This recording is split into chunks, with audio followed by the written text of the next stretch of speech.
Today we're in Columbus, Georgia, and I'm with my great-grandmother, who I call Nana. Thank you for sitting me down with me today so I can ask you these questions. Just 6 years after his death, John Paul II was beatified early this morning, May 1st, 2011. Beatified means declared blessed. It will be the fastest on record, bring him one step closer to sainthood.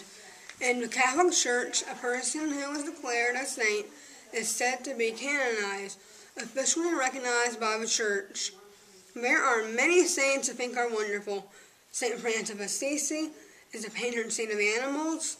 St. Anthony of Padua is the patron saint of lost objects. St. Thomas Aquinas, the patron saint of education. St. Joseph is the husband of the Virgin Mary and Jesus, and the father of Jesus. And St. Nicholas is the patron saint of children. But there is one person I think outshines them all. She is a living saint. Her name is Margaret Bickersteth, and she is my great-grandmother. Could you please tell me a little about yourself? I am Margaret Spence Yarborough Bickersteth. I was born in Columbus, Georgia, and I have lived in Columbus all of my life. I haven't lived any other place. I grew up in a loving home. I think I had the best mother and father that a girl could have. There were 3 girls, and I was the middle girl. And a lot of times people say that middle children are overlooked. I can't say that. Mom and Daddy didn't show any partiality. I was treated like the oldest daughter as well as the youngest daughter. We had a fantastic life. It could not have been any better. And if I could have chosen my mother and my daddy, I would have chosen the 2 that God blessed me with. Nana, I understand when you were young, you married a professional boxer who was also a firefighter. He died at a very young age, leaving you 4 children. How did you deal with him? Well, for years I had never worked because I had 4 children. But somehow, some way, God knew what my future was going to hold. And it was put on my heart and my mind to go to work. And I talked with my husband and my mother, and they didn't say yes, but they didn't say no. So I was called by the superintendent of a school to come and address some Christmas cards for the owner of Kaiser Lilienthal, a very outstanding ladies' shop in those days. I addressed Christmas cards for a week, and when the job was completed, my supervisor asked me if I would be willing to go to Kaiser Lilienthal and talk with someone about permanent employment. I did. I talked with Mr. Lilienthal, who was the owner of the shop. I went home and talked with Mama and with my husband, and Mama said, yes, I will keep the children while you work. Now, my husband was a fireman, and he was on duty 24 hours and off duty 24 hours. So it was really easy for him to keep the children on his off days. So Mama was not confined the whole 5 days to take care of 4 children. Well,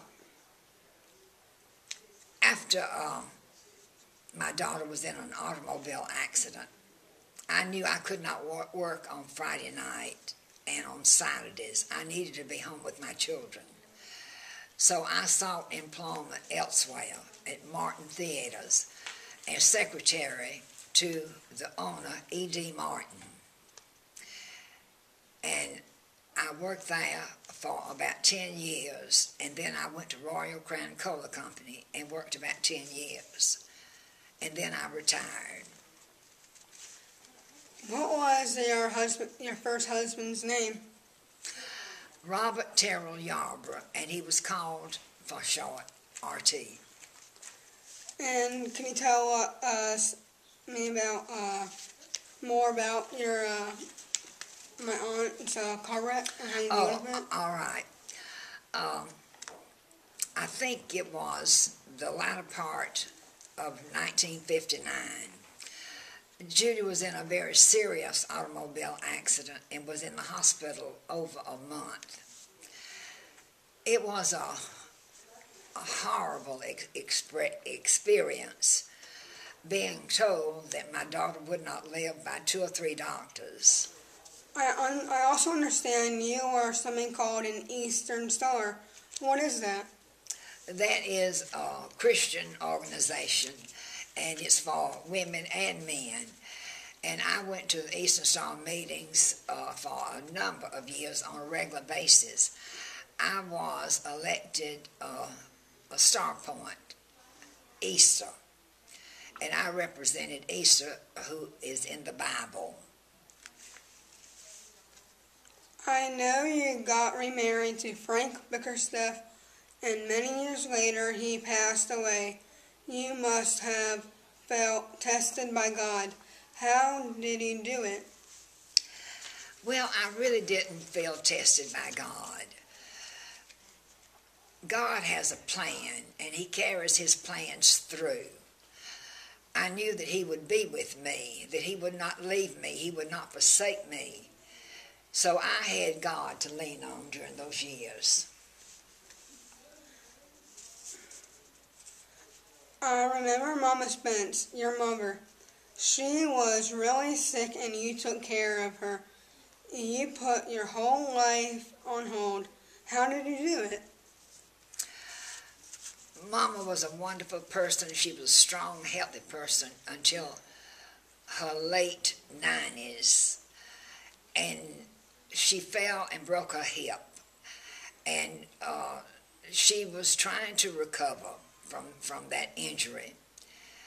And she got sick and we had to take her to the hospital. And when she was dismissed, we brought her to my home. And between my sister and me, we took care of Mama. My sister moved in with us. She was very faithful. And we had Mama to ourselves, which we loved. Mama was very alert. She was a lot of fun to be with. And although she was bedridden for those 2 years, she was a pleasure to be with. It was my responsibility to take care of her because she took care of me as I was growing up. And even after I married, she still took care of me. She was such a tremendous help to me with my children. Prayer is very important. How was it important to you? Prayer is very important. I was brought up as a Baptist, and I was a member of Rose Hill Baptist Church. I joined the church when I was 13 years old, and Mama and Daddy took us to church. We were regular church attenders. I remained at Rose Hill Church until I was about 45 years old. And after Judy's experience with that automobile accident, and another experience which I'm going to tell you about, I was invited to go to Evangel Temple by a friend, and I went and I liked it. I want to back up for just a minute, but I can't remember the exact year, but my ex-daughter-in-law, Diane, had cancer. She had a melanoma mole on her leg. And they lived in Colorado Springs. And Diane and her husband had 3 children. One, a 17-year-old daughter in high school. Another little boy about about 6 years old. And then the middle child, I skipped her, but she was about 10 years old. Well, I was told that Diane was not going to get well, that cancer had spread all over her back, all over her body. And I knew prayer had healed Judy, so I desperately prayed for Diane. So many times I was on my knees praying for her. She needed to live for her 17-year-old daughter. She needed to live for Lydia, the middle child who was blind, and she needed to live for her young son. But somehow, some way, it was not God's plan for Diane to get well. But during that time, it turned me around. Before, I had been going to church because it was a habit. But after Judy's experience and Diane's experience, Diane's death, I developed a strong relationship with God. I was taught to talk to Him every day throughout the day, and to read my Bible, which I had not been reading very often up until that time. And I suppose, right offhand, I really can't remember when Diane was sick and died, but today it must have been about 25 years ago. You are my idea of a living saint. Who is yours? Well, I am so honored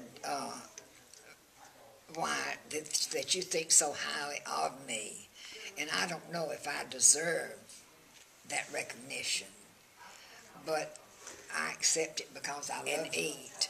She loved people, and she wanted to do for people, and she did up until the day that she died.